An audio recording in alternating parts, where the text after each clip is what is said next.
que nos dá a impresión é que o PP neste asunto actúa de bombeiro pirómano, non?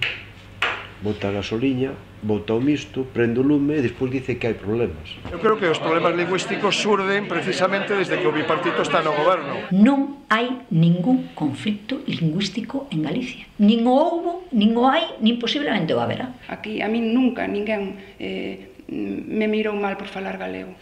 E hai un conflito lingüístico, porque hai un conflito e hai unha pugna entre as dúas linguas por acadaren uns ou outros espazos, uns ou outros ámbitos. Nos seguimos apostando por ese bilingüismo armónico.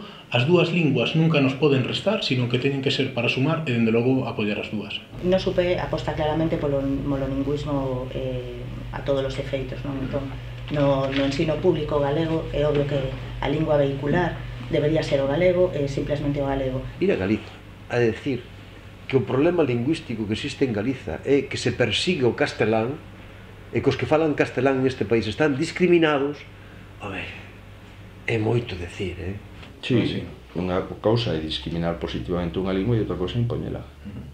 O que se fixo en estes últimos 4 anos foi un retroceso no galego como un idioma de liberdade e de cordialidade.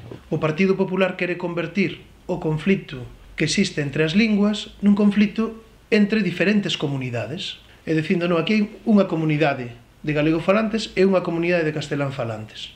O PP leva meses traballando cada día para que pareza que en Galicia hai un conflito lingüístico. O que se fixo durante 4 anos é apretar tanto o neno ata asfixiar.